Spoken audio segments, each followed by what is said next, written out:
Hello everybody, Flamin' Shark here with the Danganronpa Zero Part 4 episode. I just want to say show you something real quick, but before that I do want to say I do apologize. This is a bit of a shorter episode. That's because we finished Volume 1 and there is quite literally no better cutoff in the entire story, I would imagine, than the end of Volume 1 in this 2-volume story. So I felt we kind of have to cut it off there. However, and that does suck given how long it's been since the last episode. Over 2 months.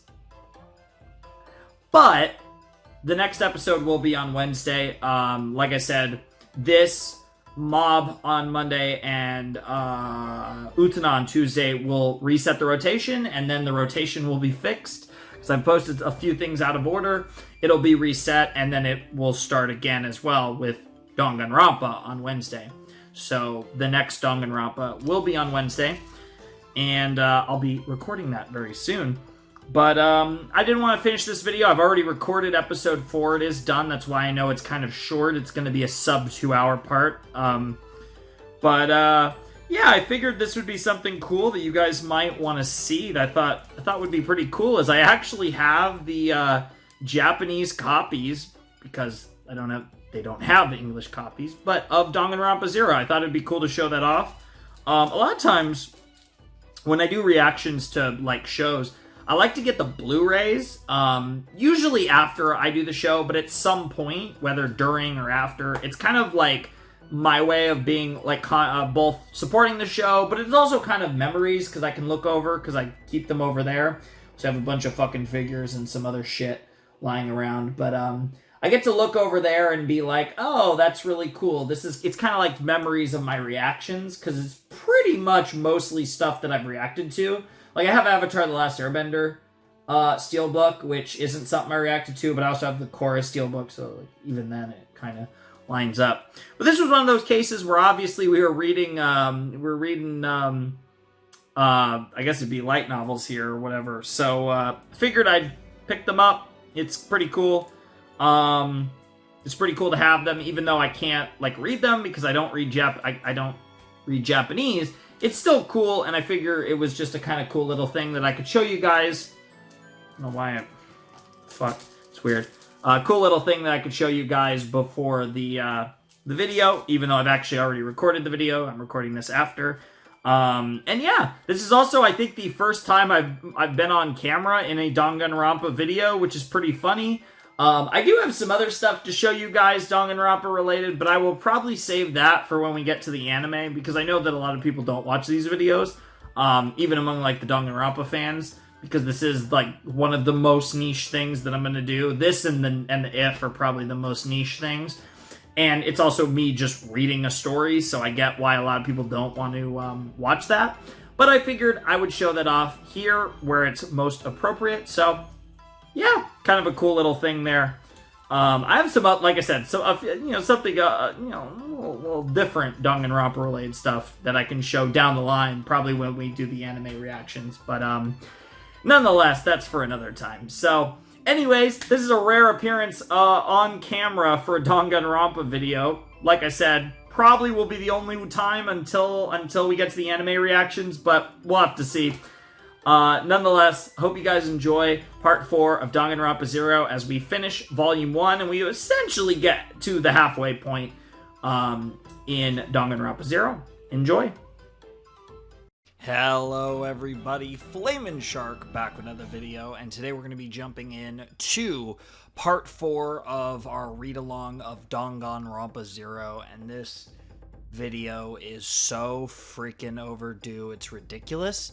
But as, you know, generally I just was barely posting in August, and like I said, this has been delayed a few times anyways, but I'm here to do it. I'm hoping to get the recording for part 5 done as well, so I'm probably going to spend like a really long time reading this. Hopefully I'm able to without much issue.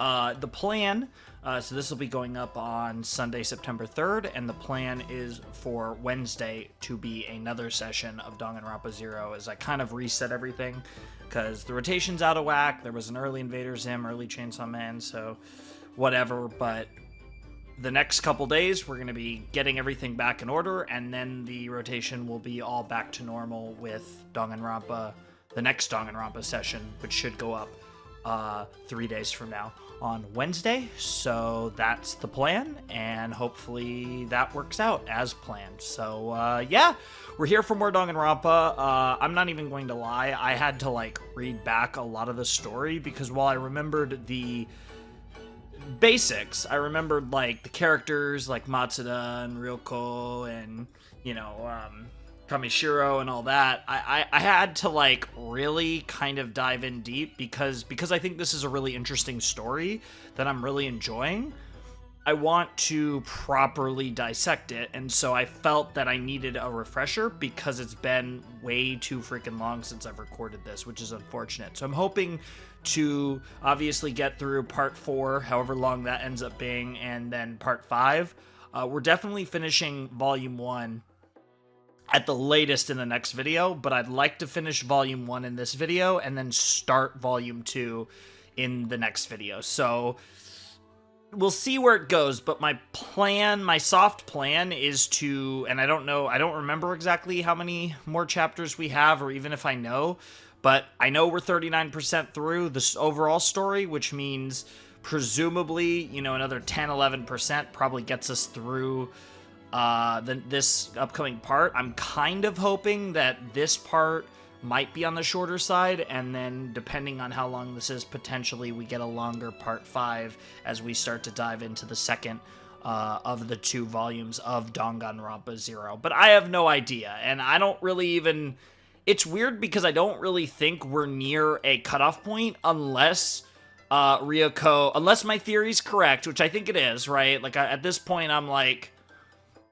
I'd say I'm a legitimate, like, 50-50 on this. Like, because it's such a crackpot theory, but now I actually think it's real, that I think I'm a good 50-50, if not even higher on it.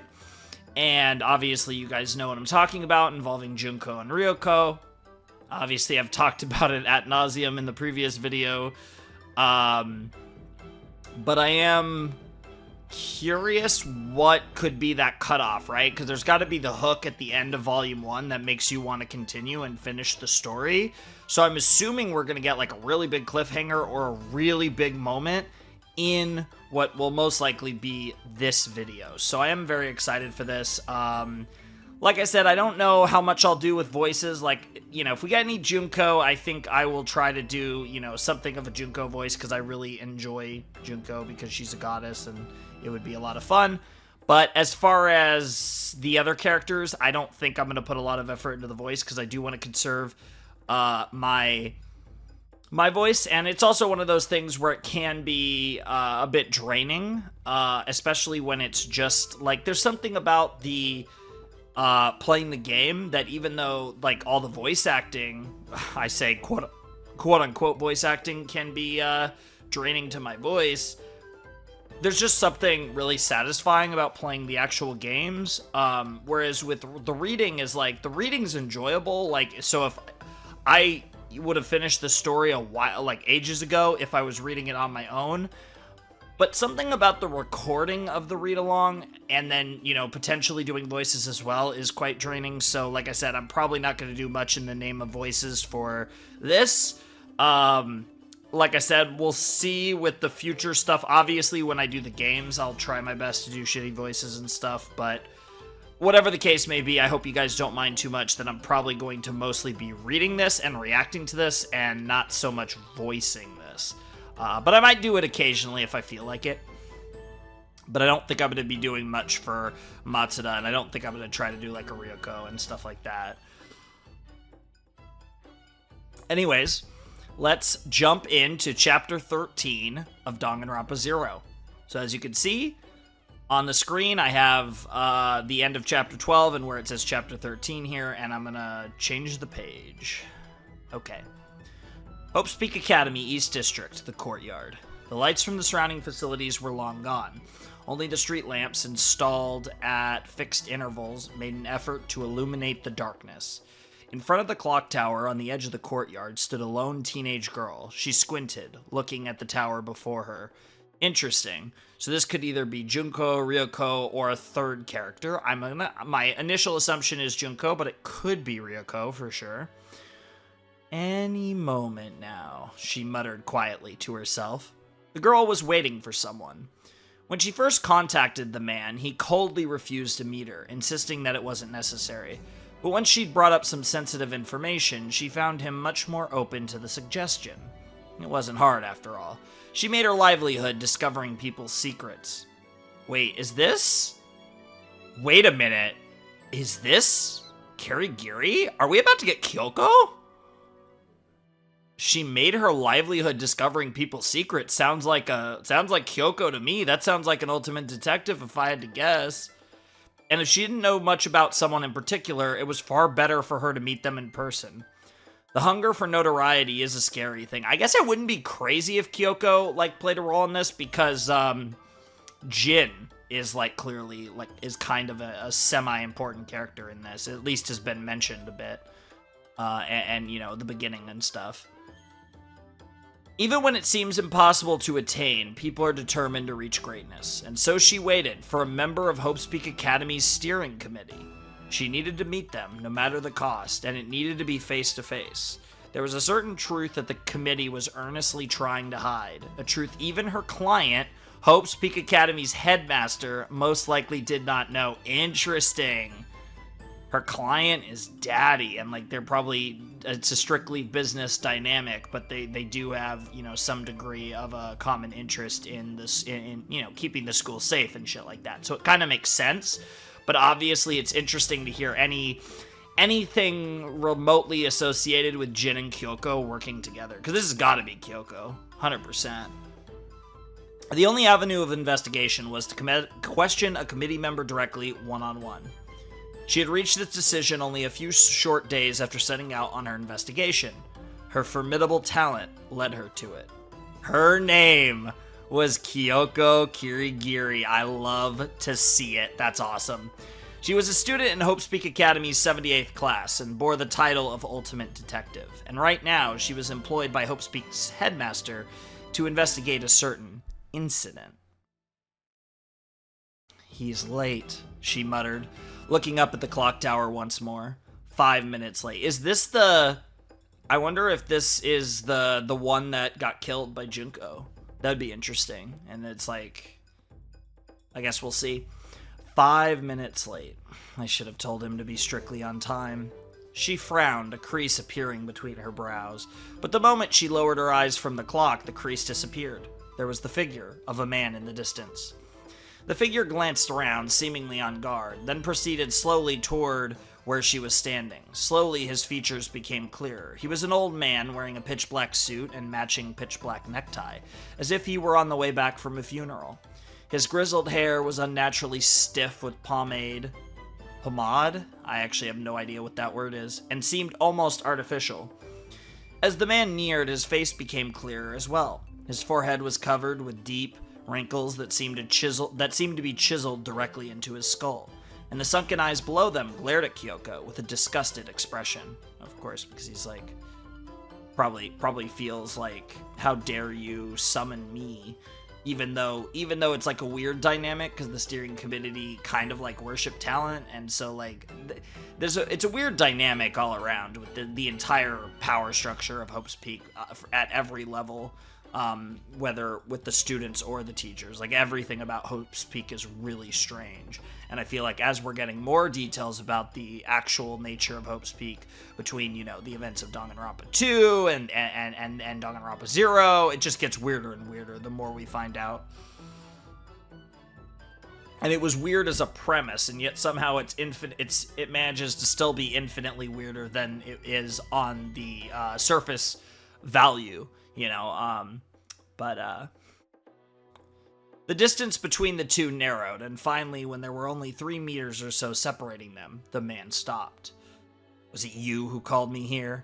His mouth, drawn across his face in a straight line, asked the question in a gritty and harsh tone. What the hell did... His words were cut short. Something fell from the sky, landing in front of Kyoko, and both the man and his words were crushed. Yo! That's insanity. Bro, that's even crazier. I was almost thinking about, like, what if this guy dies right in front of Kyoko, and then it pushes her in deeper into investigating this whole situation?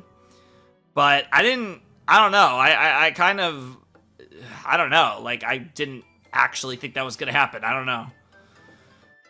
It almost seemed like slow motion, or perhaps like viewing individual frames of a film reel, one at a time, or perhaps individual frames of an anime, almost like we're about to watch a Danganronpa anime. Well, I say almost, but we actually have like we have more stories to read, we have another game to play, but we are going to get to that anime eventually, once we get through this. And like I said, I think after this, I think we're doing the If story.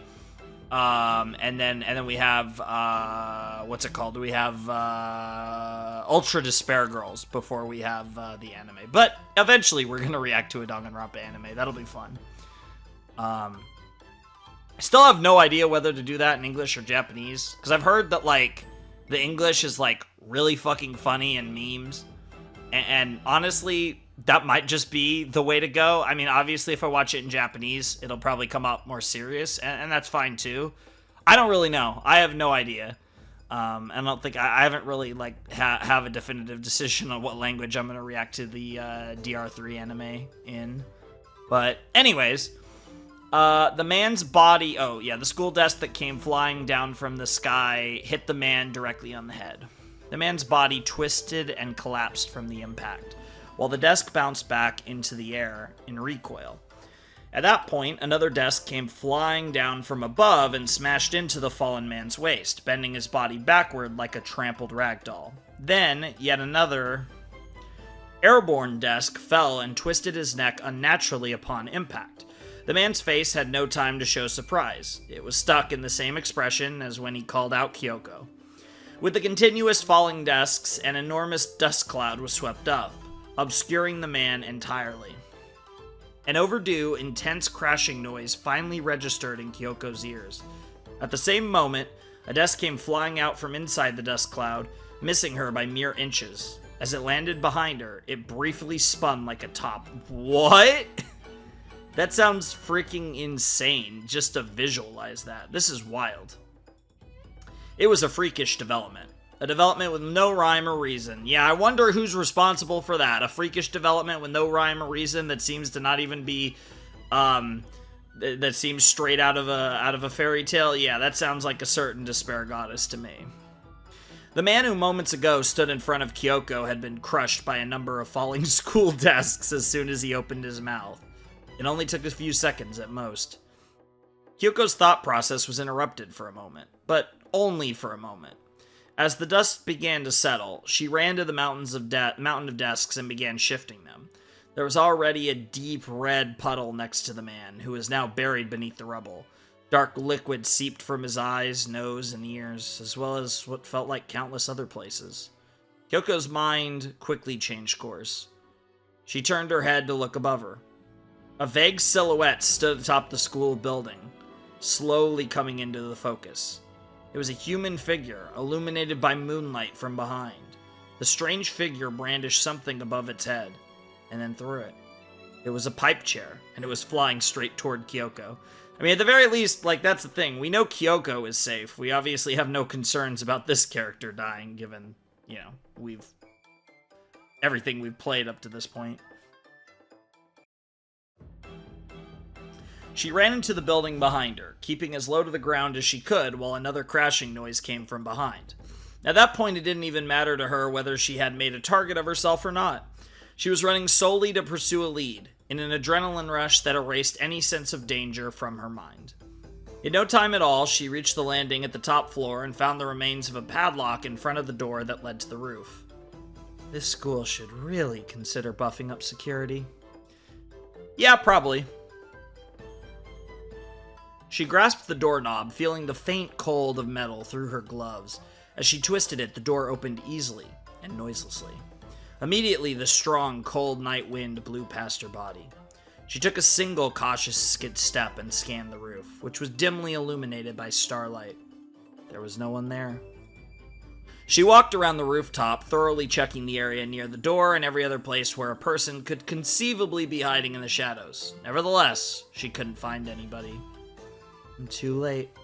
Overcome by frustration, she leaned back against the iron fence surrounding the roof. Then, she looked up at the sky and quietly grumbled to herself. This is why I hate my job. It's interesting because, that is kind of the thing about a detective in a sense. Like, obviously, sometimes they can, solve the case, save the day, all that. But, I mean, in the grand scheme of things, by nature, in a sense, they're kind of always too late. Because, in many cases, detectives are investigating murders. And if you're investigating a murder, especially, it's kind of too late because someone's lost their life. And that can never be... obviously, no crime can ever be... very few crimes, I guess, can truly be undone, but obviously there's levels to it, and nothing is quite on the level of death, because that is the most permanent thing that can happen to anyone. So it's very sus. Overcome by oh yeah, I already said that part. Suddenly a cold shiver ran down her back. Something wasn't right. She quickly turned around, looking into the courtyard through the fence. Her face caught the cold night wind, and for a moment, her vision felt cloudy. Around the clock tower, she could see the wreckage of school desks and the single chair. Of course, they were there. But the dead body that should have been there wasn't. Kyoko gritted her teeth as she pulled her cell phone from her uniform's pocket. Just as she was about to push that call button, a hint of hesitation appeared on her face. Oh, is she gonna call Dad? Regardless, she pressed it. After only a moment, she heard a man's voice in reply. Are you free right now? Kyoko asked, skipping a greeting. There's something I need to report directly. I'll be there soon. Alright, that was chapter 13. And it was so, quick chapter, but interesting to get a chapter from Kyoko's perspective. This confirms that she is, what's it called, that she is investigating the, this whole situation now on behalf of the headmaster. And it's interesting as well because, obviously, Junko was behind that nonsense that killed that member of the steering committee. And the steering committee are kind of dropping like flies now as part of, obviously, Junko's game, which, I mean, we kind of know, like, we don't know the steps, but we know the end game of Junko's game, and we know that she pretty much wins the game. I mean, regardless of how you want to dissect the events of the actual, like, games, as far as the scenarios that set up the events of, that lead us to, the world that we inhabit in this universe, I mean, for all intents and purposes, she does win. That doesn't mean that there isn't a battle to be fought and won by our heroes, but that doesn't really change the fact that, for all intents and purposes, Junko wins before we ever even start. It was a few minutes after Kyoko Kirigiri had disappeared from the roof. Bzzz! A strange sound, as if the very air was being torn like paper, echoed through the East District courtyard. Ta-da! Taser gun! Oh, this has gotta be, Junko, I assume. Exclaimed the high school girl, touting a pistol-shaped object in her hands. Her eyes were focused on the two collapsed security guards lying before her. Both were face down, and each had a small, thin... Take that! She cried and pulled the trigger again. Bzz, bzz, bzz. The bodies of the two men who were already unconscious shook and spasmed along with the violent noise. A crazed, ecstatic grin appeared on the girl's face as she watched them. Junko Enoshima, of course. She yawned loudly. She had no makeup on, as though she had just climbed out of bed. In her hands was indeed a taser gun. By pulling the trigger, a thin needle and wire would fly out from the gun to the target's body and deliver an intense electric current. Normally a weapon like that wouldn't kill the target, but since she'd modified it to send a much stronger current, it wouldn't be so strange if someone did die. In truth, it was just to ensure she always had the upper hand. Her very own self-defense weapon for despair. She continued playing with the taser gun for a short while, but soon grew bored of it, as she does with everything. She pulled the wires away from the guards' bodies with her bare hands. Well, that takes care of that. It seems that little Miss Kindaichi also disappeared to who knows where. I wonder if we'll meet face to face. Interesting.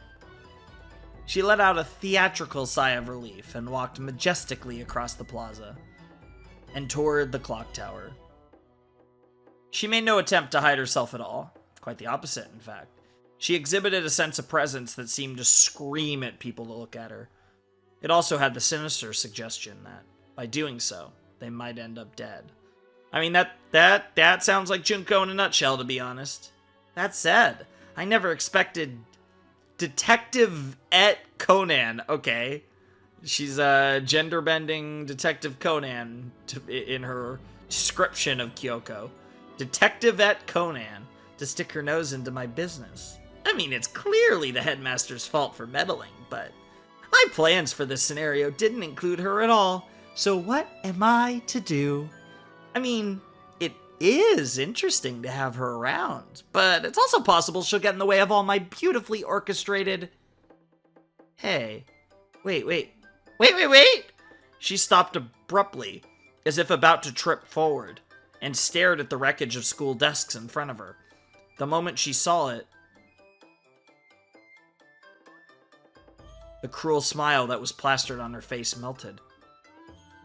There's no dead body. The words felt as heavy as lead while they poured from her mouth. It happened again? This is so fucking despair-inducing. So despair-inducing, it's like a wild dream. Her face once again twisted into a smile. Laughing, she kicked the pipe chair that lay at her feet. Didn't seem to use much strength, but all the same, the chair flew a few meters, hit a street lamp that was in its way, and shot off into the air like a ping-pong ball. Then, as the reverberating sound disappeared from the plaza, the figure of Junko Enoshima disappeared as well, vanishing like a shadow. I don't know, like, I haven't fully pieced together what this is, right? Like, I've argued that it's possibly due to, like, some, like, split personality situation, which also would explain a lot of the different personas that she plays in the games. I mean, obviously that's built out of boredom, but just the whole... I don't know, there's definitely, like, a weird, like, consistency issue here that... where it's like the second time you read this story, if you reread the story, like a bunch of things would make sense and you'd understand them. But until we get the reveal of how it all pieces together, it's just hard to fully grasp it. Anyways, that was also chapter 14. So we're back to all these, like, we got more of these really short chapters going on right now. Anyways, chapter 15. So I assume either back to Kyoko or maybe back to, Matsuda or Ryoko? What was that? Kyoko, yep. Kyoko Kirigiri instinctively stopped moving. She thought she'd heard a sound like a bell clanging, but when she listened attentively, the corridor was as still and silent as ever. Did I imagine it? Usually she would have stopped and investigated until she was satisfied, but right now she had far more pressing matters to attend to. Thus, she began walking once more and hurried off toward her destination. Under normal circumstances, students were forbidden from entering the faculty building for Hope's Peak Academy. But Kyoko carried along through the hallway at a brisk pace. The sound of her footsteps was the only noise in the corridor. There was no sign of any others in the building as well. She hadn't passed anyone on the way here, and she most likely wouldn't pass anyone going forward. Regardless, she arrived at her destination quicker than anticipated. A plaque reading Headmaster's Office adorned the door in front of her. Kyoko glared at it for a moment, and then pushed the door open without knocking. You're already here. That was fast. Jin Kirigiri, who was sitting at a desk deep inside the office, smiled. Kyoko surveyed the room quickly, as was her habit when entering an unfamiliar place. It left one single impression on her. Messy. What seemed to be tremendous amounts of papers and documents, among other things, were spread throughout the room with no real regard to order. I've been busy moving things, so I haven't had much of a chance to clean up just yet.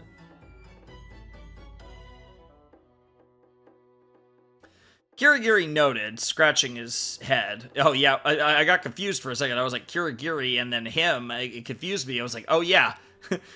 Immediate, like, I was like, yeah, because I'm so used to, like, I see Kirigiri, and my mind jumps to Kyoko. In this story, I wasn't confusing me, because obviously Kyoko wasn't relevant, but now she is, so we got two Kirigiris talking to each other, and it's confusing. Kyoko's reply was a simple, cold, and indifferent stare. She moved straight on to the subject at hand, indicating no interest in small talk. I met with one of the members of the steering committee, but someone interfered. Kirigiri was about to interject, but Kyoko moved on. He was killed. More to the point, he was killed right in front of me. Killed? However, his corpse quickly disappeared soon after. Disappeared? Despite only managing to repeat her words, Kirigiri's face grew deeply concerned. Kyoko, more or less ignoring him, continued speaking in the same indifferent tone. But isn't it odd? They killed someone right in front of me, but then they hid the body? I don't know whether they were trying to show off, but from there, what purpose does hiding the body serve? Something feels wrong. It almost implies that, like, I know this is going to seem insane, but either, I guess there's two possibilities. Either there's a third, like, so my theory's correct about Junko and Ryoko, but there's a third personality that's doing it, because Junko has no recollection of it. Or I guess what's probably more realistic is Ryoko is realizing, oh shit, I basically just killed a guy. I have to hide this body. Like, she doesn't remember the actual act because she was, Junko at the time. But when she comes back to, she's like, oh shit, I have to fix this. And then, because it's Ryoko, and whatever sus she has going on, she then forgets about it again. And then returns to Junko, and it's like, again, I don't know the specifics of how any of this works, and I don't even know for sure if that's what's going on, but it definitely feels like it. But like I said, I'm sure it'll make sense by the end.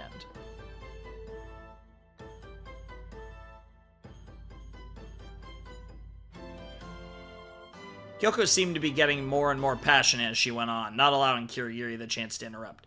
Furthermore, didn't another committee member go missing yesterday? If that's the case, he may also be in danger. We should find a way to contact and warn him. No, not just him. The whole committee is also... Well, wait a second! Kyoko couldn't take it anymore and rose up from his chair. Are you sure he was dead? Kyoko said nothing, but her grim face was all the answer he needed. Kirigiri felt the strength drain from his body and sank back into his chair. Why, that's just... He heard Kyoko letting out a long, slow sigh in response to his question. Aside from the fact that the body was hidden, I have a theory as to why he was killed. You do? Kirigiri slapped his hands on the desk energetically, as though he was about to rise once more. Were about to rise once more. Tell me, why? Watching him, Kyoko felt a sense of disappointment washing over her. Yeah, because he's not a true detective, as is fitting of his last name, right? The feeling showed itself in her eyes, which seemed to be asking why he couldn't even figure this out on his own. Worse still, he didn't even seem to notice her disappointed expression. Please tell me. Kyoko let out another deep sigh and answered quietly. Making that big of a show when killing someone likely means it's a warning. If that's the case, I think it's safe to assume members of the steering committee are being killed because of the tragedy. Jim Kirigiri swallowed what little saliva remained in his dry mouth. So you know about that already, about the tragedy of Hope's Peak Academy. To a certain extent. Her response was unexpectedly blunt. Kirigiri thought as a frown began to form on his face. I see.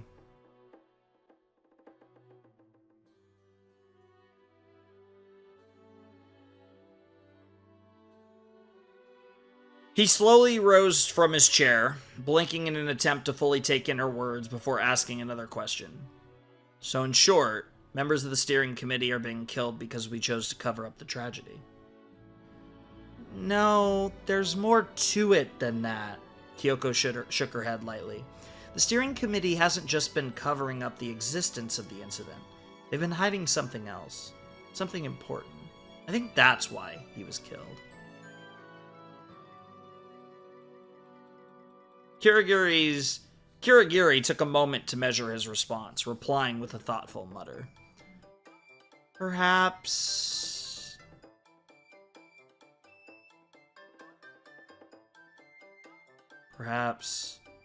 it's because the committee knows the identity of the culprit and has been hiding it?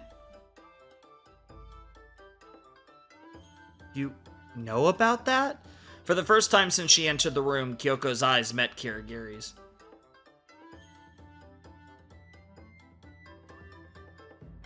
I figured you didn't know about the culprit being hidden. I didn't think you'd give me this job if you did. I see. You were also involved with their concealment. Okay, so we're talking about our boy Ikaru. Sorry, what the fuck? I was about to say Ikaru Kamakura. I always think of the other name, but you guys know who I'm talking about. The boy himself.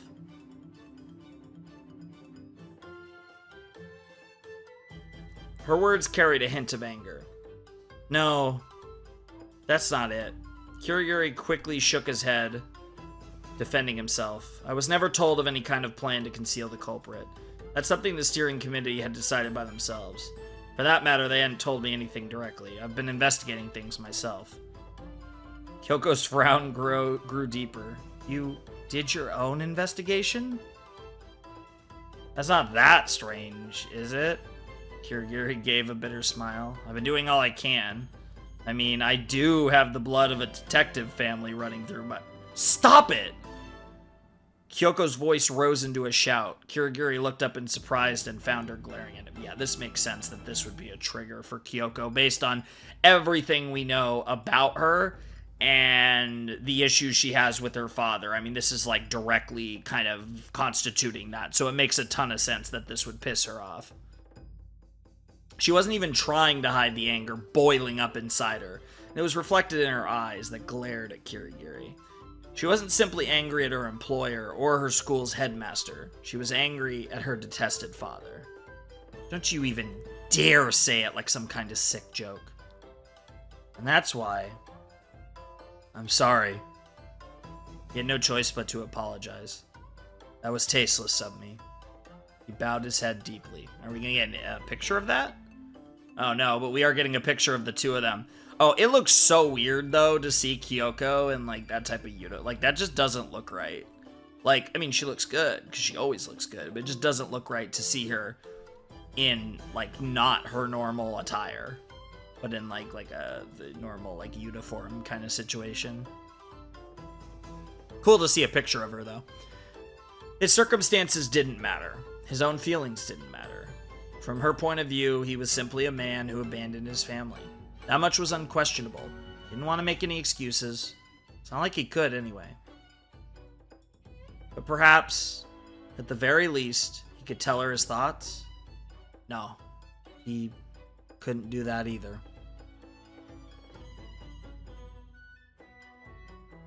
Forget it.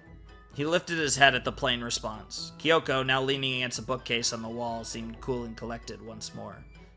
I mean, it takes a lot to piss her off. She's kind of always cool and collected. So that tells you just how much that, like, you know, her last name means to her and her family means to her, and obviously how deeply rooted her issues with her father are, which is pretty cool. We've gotten off topic, she calmly added. I'm sorry, you're right. He let out a deep sigh. However, he found himself unable to concentrate further. And it was then that Kyoko said something that surprised him. The cold, sharp words that spilled from her lips seemed to pierce like a sword. It's Izuru Kamakura, isn't it? Oh my god, she knows. Holy shit, okay. Kirigiri reacted instinctively. His eyes, his fingertips, his breath. Kyoko didn't miss any part of his reaction. So it is. His entire body was arrested by the look she gave him. He remembered that look. No, he couldn't just remember it. She had the eyes of a detective family. The eyes he hated and feared. The eyes that could pierce anyone's inner thoughts, creep through their minds, and leave nothing unrevealed.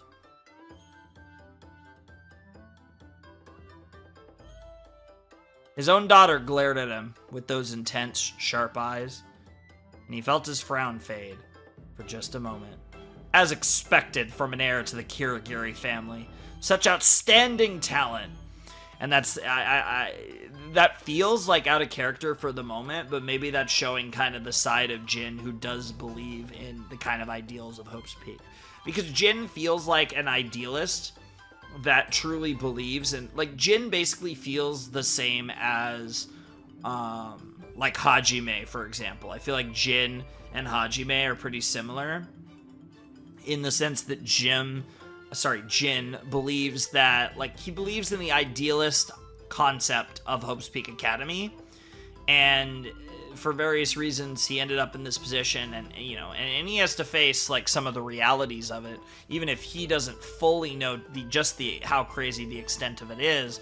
But at its core, like, he has that moment, like that's that like steering committee moment, or that Nagito moment where he's like, oh my god, like, she's so great, right? And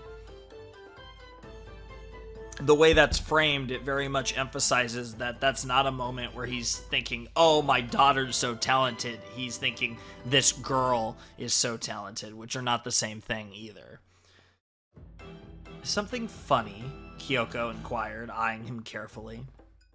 No, I was just admiring you. A hint of a smile appeared on his face. In such short time, you were able to find out about Izuru Kamakura and the tragedy of Hope's Peak Academy, as I'd asked. Not only that, you also deducted that Kamakura was responsible for it. Absolutely remarkable. In what was nearly excitement, Kirigiri's words grew faster and faster, because yeah, in the end, he still does have a talent boner. Well then, I wonder if perhaps you could give me more information?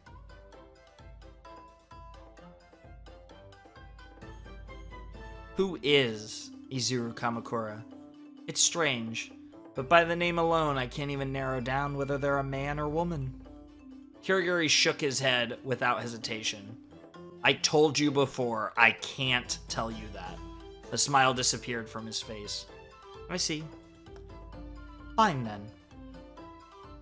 I'll just find out by myself. She didn't say the latter part, but instead shifted her gaze to her feet and continued in a plain tone. But I don't understand. Why would you ask me to find Kamakura for you if you know they're the culprit? You're trying to keep the incident covered up, right? Wouldn't it be better for the steering committee to continue sheltering them? No. I can't leave this to the steering committee. Oh? Kyoko grimaced. So you don't trust them either? No, that's not it. Kirigiri's voice turned cold. It's just that I don't think they know what they're doing. I think they're making a big mistake. A mistake? They think that if they can cover up this incident, it's all over. But I don't think that's true. In fact, that couldn't have been more opposite from what actually happened.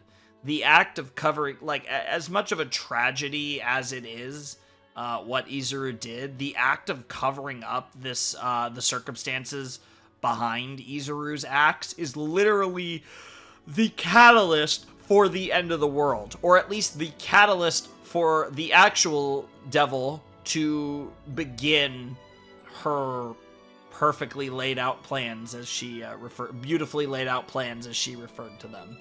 So, you know, and not to say that maybe she would have found, you know, another way to do it, but it gave her like a perfect opportunity to kind of move everything into motion. And from there, she was able to pull it off. Kyoko listened carefully to Kirigiri's explanation without interjecting. I don't believe the tragedy is over and done with. Rather, I feel that somewhere out there it's still continuing. I hope it's just my imagination, but if it isn't, this may turn into something we can't undo. That's why I must hear what Kamakura has to say. Unfortunately, even now I'm unsure of the whereabouts of the steering committee. Makes it awfully hard to trust them. Something bothered Kyoko. It had less to do with what he was saying, and more with his demeanor, as he was telling her his fear that the incident was far from over. His tone of voice and gestures were certainly grave, but that was not all. She felt just a tiny hint of emotion hidden in them. She suddenly remembered her grandfather. Kyoko's grandfather, Jin Kirigiri's father, was the head of the Kirigiri family and still on active duty as a detective. Kyoko's first job as a detective, though she was only acting as an assistant, was far more successful than expected. And although he hadn't said a word, his expression showed subtle but immense pride. And she was able to pick that up, and that's part of the showing of her, talent in and of itself. The man in front of her had a similar expression, but she dared not say anything. It would be an insult to her grandfather, who she revered. Is something wrong? The question made her realize she'd been quiet for a while. It's nothing. Kyoko pulled herself together, softly brushing some hair out of her face. Fine. I understand why you asked me to search for Kamakura now. Essentially, you couldn't do it yourself without drawing the committee's attention. Then she pointed her piercing eyes towards Kirigiri again. But, are you sure it was a good idea to confide in me? Kirigiri's expression shifted. What do you mean? I said it before, didn't I? The steering committee is being targeted because they're sheltering the culprit behind the tragedy.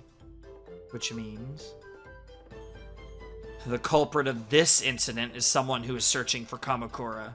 Kirigiri suddenly realized what he was saying, and a stiff smile appeared on his face. So, what you're trying to say is that I'm a suspect. That's right. Although I already know it's not you. Kyoko folded her arms as she spoke. Right after the body disappeared, I made a phone call to this room. Seeing as how you answered, it unfortunately gives you a solid alibi. Oh my god, Kyoko. That is so savage. And yeah, he's even saying it. Unfortunately? That's a bit harsh, isn't it? Kirigiri chuckled quietly to himself as the stiff smile became a bitter one. Furthermore, don't you think you have other reasons to worry? After all, when I find Izuru Kamakura, I might decide to call the police before coming to you.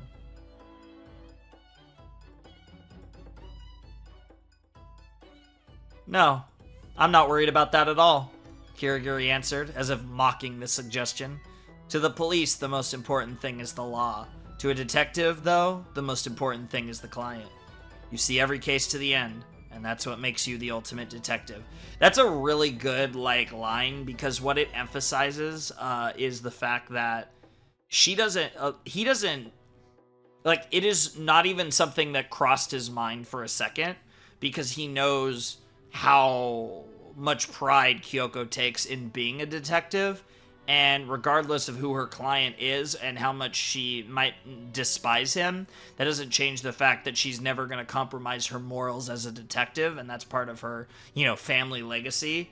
And while she might have, and part of the reason why she hates her father is because her father rejected the family legacy that she cares about so much. It's that Kirigiri name. It's the detective tradition. So I think that's a cool little way to emphasize Kyoko and what is most important to her, especially at this stage in her life. Even if you hate your client, he thought to himself.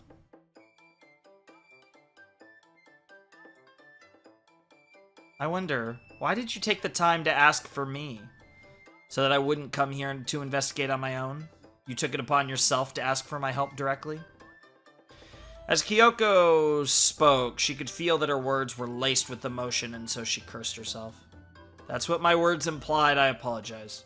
The only reason I hired you was due to your sheer talent in the field. I had no ulterior motives. Kirigiri chose his words carefully. It was clear that he was worried, and that only irritated Kyoko further. But more than anything else, she was angry with herself for letting him get to her. She thought she had put it all behind her. She wasn't supposed to feel anything for her father anymore, not even resentment. That's why she accepted the job. Yeah, because she was viewing it as, you know, maybe not a stranger, but the headmaster of the school, right? Like, there's no deeper meaning. Like, she doesn't view Jin as her father anymore. Like, it's just, this is a guy that exists, that is of no meaning to me, which means there's of no consequence that I take the job that he requests. It's good shit. It's kind of further going into what I was talking about earlier, where, you know, like, her honor as a detective in a different sense, right? So why was she choosing such sharp words every time she spoke? Yeah, she's getting mad at herself for being emotional about her father, which is really funny. It was like I'm like a spoiled child looking for attention.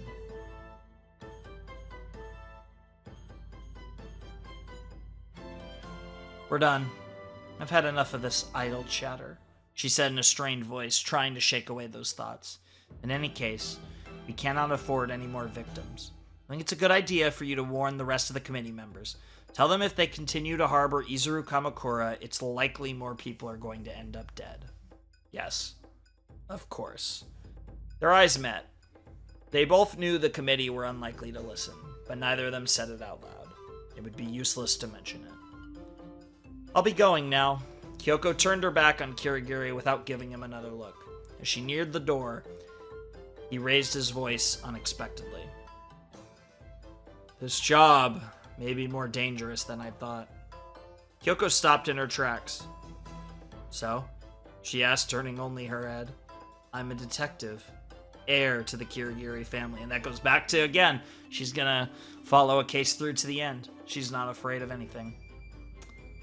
Maybe not anything, but you get the point. I thought that's what you'd say.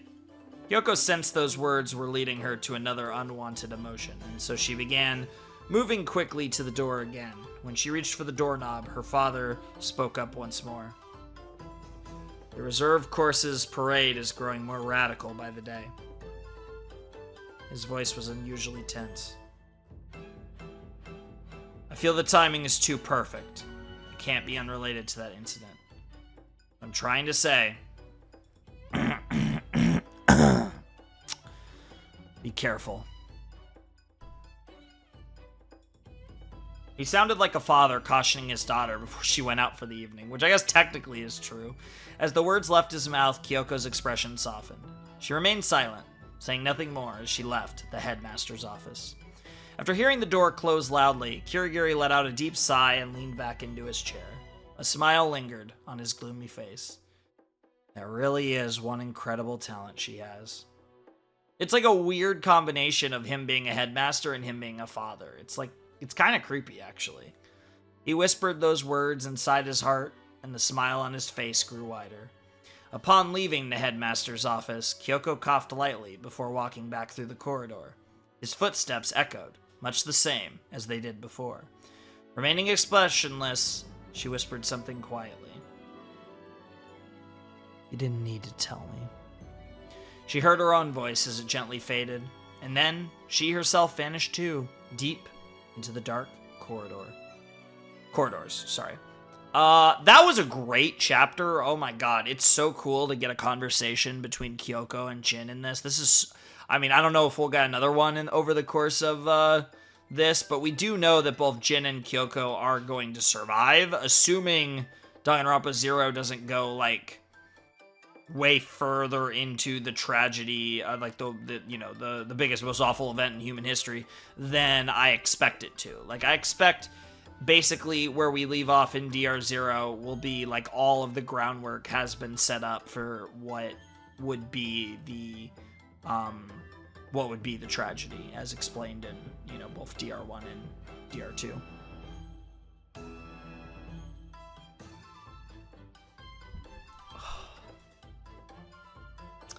Chapter 16. There are so many possibilities for endings. I, Ryoko Otonashi, have decided to leave Hope's Peak Academy with Yasuke Mitsuda. Isn't it Matsuda? Am I crazy? It's Matsuda. Yeah, that's just a typo. Yeah, I for a second I thought I was losing my mind. Like this isn't perfect, but it's way better than the other one that I've taken a look at the other one. I can't remember if I don't think I started with the other. I think I've been using this one the whole time. But there was another one that I looked at. I think after I read the first part of this one and I looked at the other one, and this one's so much better.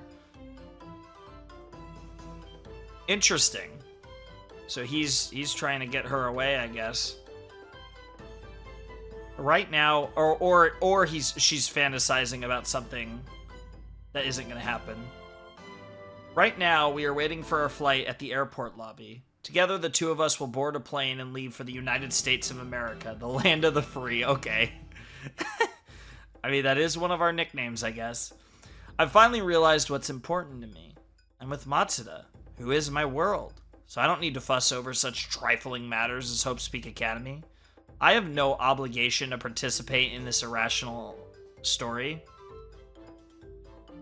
If you happen to be interested in what happens next, by all means, go ask someone else. We're busy. Oh my god. That's like a really cool, like... It's strange, right? Because if my theory is correct, the meta elements, and there are other meta elements in Danganronpa, so it's not like entirely this, but it is kind of a hint because most of the meta, like a lot of what's meta about Danganronpa comes from Junko in some form or fashion. So like, again, if my theory is correct, the meta elements of Ryoko that pop up from time to time are kind of a hint. Now, Danganronpa can just be really meta in general, but a lot of it comes, like, Junko's the most meta character. Really, the only, and really I'd say the only even remote contender is Nagito. Ironically, my two favorite characters, even though that is honestly, like, the least reason why, but it is, like, a funny note to have. Anyways, after we get to America, we'll be working in cornfields, trying to develop a new kind of corn. This has got to be a fantasy, right? And after that, we'll be going to NASA in order to move our base of operations to the moon. Wow. Hey, Matsuda, I say, turning toward him. He's already hard at work growing corn under the seat next to me. We're not at the plantation yet. Isn't this too early? Fuck off, he replies as he buries the seeds. I'm planting the Cybermen. You can't, Matsuda. Cybermen won't grow unless the soil is richer. Nappa's gonna be upset. Nappa? Nappa? I mean, I guess there's Napa, the area, which is actually in California. I don't know what Nappa's probably a reference to some anime or something. Manga or something, I bet. I say, but Matsuda doesn't listen to me, and he thump, thump, thump, thump, thump, thump, thump. Wow. I opened my eyes. Wearily, I rose up and took a look around the room. A beige carpet, a small vanity against the wall, an empty bookshelf. Everywhere I looked were small notes reading, "This is my room." Seeing as how I must have put all the effort into putting up these notes, I can only assume it is my room. I took a deep breath to calm myself, and then realized I didn't have time for that. Thump, thump, thump, thump. Someone was pounding violently on my door, as if trying to bring it down. I'm coming, just a moment. Thump, thump, thump, ka-thump, ka-thump, ka-thump. Okay, yeah. They clearly had no patience, as their knocks soon became strangely rhythmic, I think. I don't even know. I actually don't know how to say that. I know what that means, but I don't know how to say it. And annoying. I crawled out of bed, realizing in the process that I must have been sleeping with my shoes on. Calm down, I thought as I removed them, grabbed my notebook from the bedside table, and rushed to the door.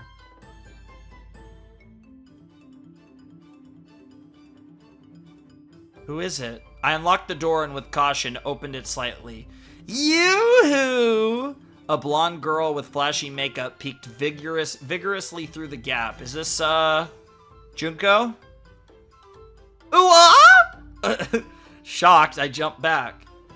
Hey, how much longer were you planning to sleep? You know it's already noon, right? What are you, dopey? Huh? Oh, no, wait. Sleepy was the one who was sleepy. That's right. My bad. Anyway, you probably just can't keep up with what I'm saying because you sleep so much. I opened my notebook to check who this strange girl was while she continued incessantly talking. Oh dear. Did you forget all about me? Let me tell you then, I'm Junko Enoshima. That is, ultimate fashionista Junko Enoshima. Junko Enoshima, huh? I hurried and looked for memories of her in my notebook. Soon, alarms started going off inside my head. Junko Enoshima was the egotistical, self-proclaimed murderer who I wasn't supposed to have anything to do with under any circumstances. Go away! I screamed as if my brain were coming to a boil. I tried to close my door in a panic, but she had already forced her foot through the gap like a persistent salesman, stopping me from doing so.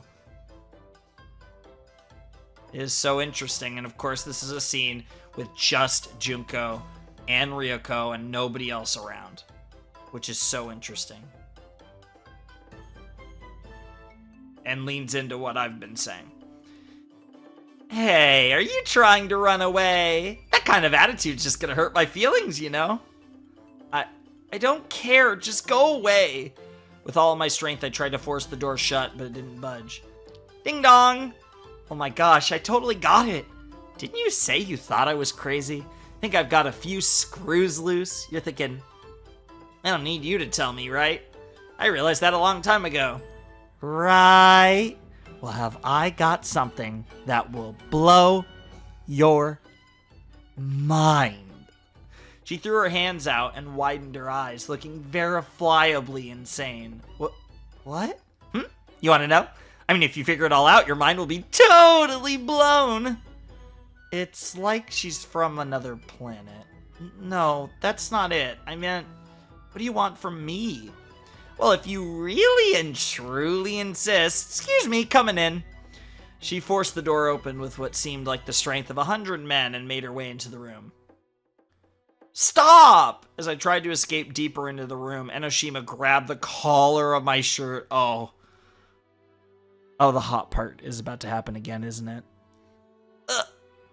You know, wouldn't it be way better if you stopped trying to run away?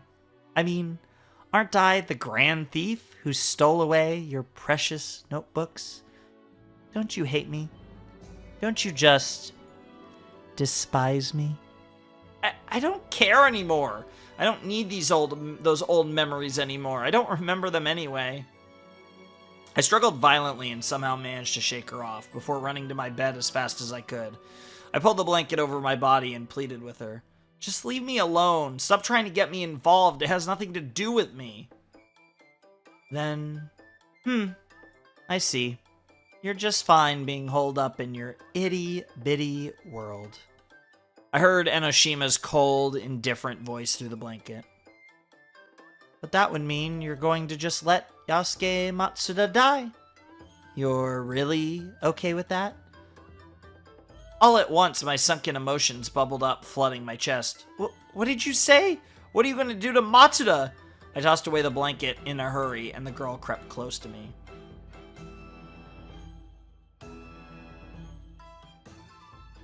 And then something unexpected happened. With a huge grin on her face, Junko Enoshima hugged me. What the fuck? Huh? Frozen by surprise, I stood there and she softly whispered into my... Oh god.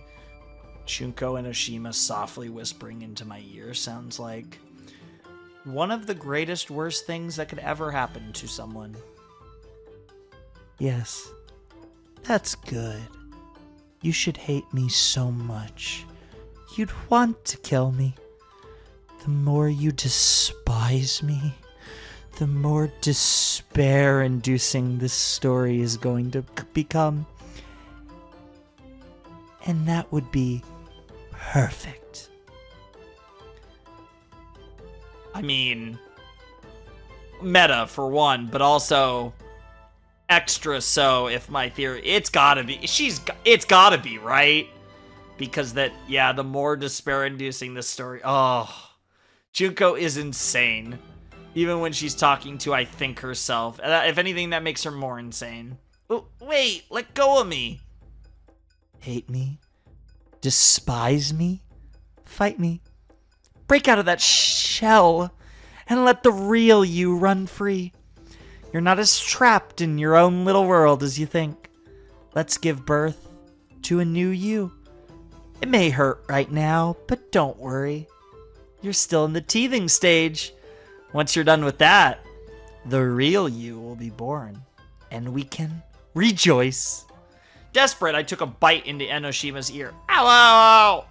As she faltered, I tore myself from her grip. Give me a break. Why are you trying to get us involved with something like that? It has nothing to do with us. Oh, I bet it has everything to do with us, and that's a very important way to phrase it. Whether you have or don't have anything to do with it has nothing to do with it. Ironically true? Again, if Junko and Ryoko are the same person, this line makes perfect sense. She caressed her bitten ear and turned to me, an ecstatic smile on her face. Car crashes, natural disasters, wars, unfortunate accidents. Do you even realize how many people in this world lose their lives to things that have nothing to do with them? It's just the same. It certainly seems that way. I fucking love Junko. It's so much. It's ridiculous. Silently, I began praying. Dear God, please listen to my prayer. Please drop a meteorite or something on this girl's head right now. If you do that, I will revere no one but you for the rest of my life right after Matsuda. Besides, it has everything to do with you. You can say otherwise all you want, but it's only because you don't remember.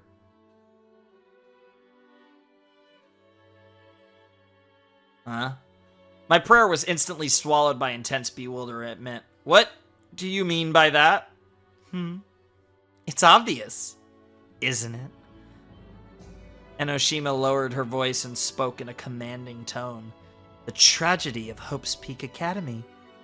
You've got plenty to do with it. I quickly turned to consult Ryoko Otonashi's memory notebook, but Enoshima got to it first. Let go of that. Did you really think the things you can't remember are worthless and meaningless? Honestly, it's like you have boobs for brains. Which, to be fair, kind of makes sense, because your boobs are pretty big. She laughed quietly as she drew closer. You know, even if you lose your memories, your actions don't disappear with them. Their effects are still felt right now in that world you've forgotten about that. What are you saying? Hey, really? You've never thought about it? Your actions affect people all over the globe. You are quite literally one of, if not the most important figures in human history, Ryoko. If I'm correct, in this universe. And you don't even know it yet. Wait, what? Oh, yeah, your actions. Someone could be hurting or tortured by them. That's not... It's a cruel world out there, but it's the one we live in. People are intertwined in ways much more complex than you have ever imagined. A single person's actions may save the entire world, or cause a chain of despair that throws the world into chaos. It's so incredible. Truly, this is a worthy world to live in. I couldn't bear to listen to her anymore. Her speech was absurd, stupid. It's so true, though. A single person's actions can save the entire world or cause a chain of despair that throws the world into chaos. That quote is literally, factually true in the very world that we all reside in. Forget Danganronpa. All it takes is one person in the right position to save the world or end it. Think about that when you go to sleep tonight.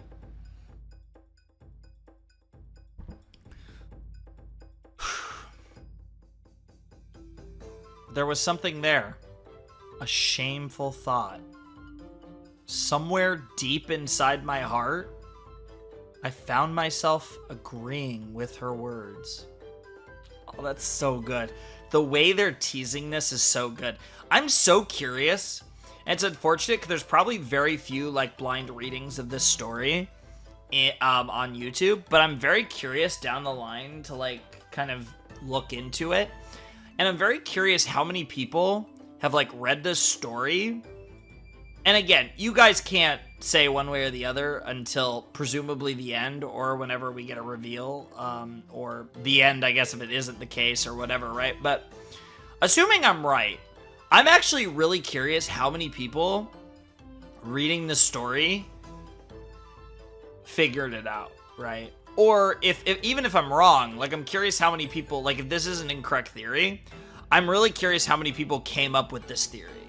Because like, to me, it's like, I wouldn't say it's obvious, but I feel like at a certain point, it's just, because it was one of those things where I almost felt like I was jumping the gun a little, but then the further we went, like the more I felt like I was right. You know what I mean?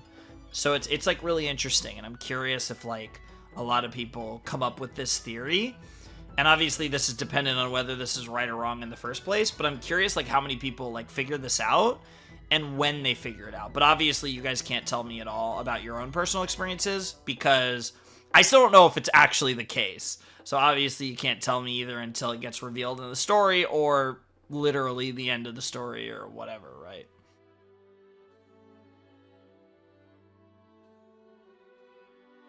Do you get it now? In that case, let's return to where we started. Enoshima crossed her arms. I'm going to talk fast, so play attention. Okay, pay attention. You most certainly are involved with the tragedy of Hope's Peak Academy. But I assume you're probably thinking, like, exactly how am I involved, right? Should we move on to that? That's fine, but it's all kind of sudden. All right, I'll tell you. She ignored me entirely and continued, by which I mean I can't really tell you. Which is it? I wish she would at least be a little clearer. I mean, it'd just be so boring if I tell you right now. At least, that's what I think. That's why you should find out on your own exactly what your involvement with the incident is. I think that's the kind of story this is. Find out on my own? This isn't a game. You're probably thinking like, this isn't a game, but I'm gonna tell you either way. It wouldn't fit in the story right if I did, but tell you what, I'll totally give you a hint. Yeah, and oh god, I'm so scared as to what this hint is. This hint might give me the confirmation that I've been about it. But what I love about this, right, is Junko could tell her. And the only reason she doesn't is because it's gonna put Ryoko, which is potentially herself, through more despair when she realizes the truth.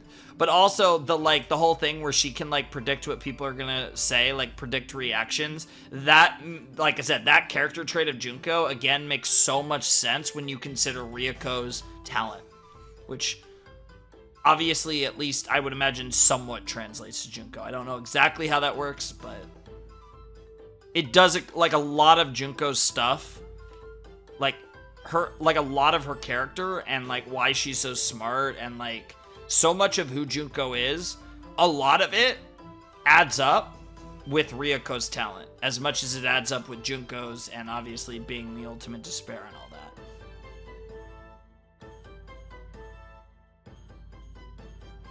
Yeah, that's what I'll do.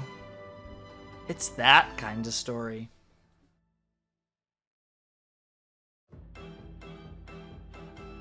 I gave up. Her words were beginning to make less and less sense. There was no point in trying anymore. Which means, what exactly?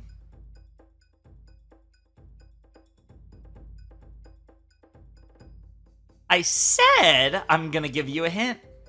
Enoshima answered in an annoyed tone. By the way, once I give you the hint, my role here is over. After I give it, I'm going to go away without saying another word. You're going to go away? You are? Really? I thrust my body forward instinctively. Until now, my body had felt entirely drained. Then tell me, and then go away! Fine. It's not like my feelings are hurt or anything. God, I love when Junko does the baka thing.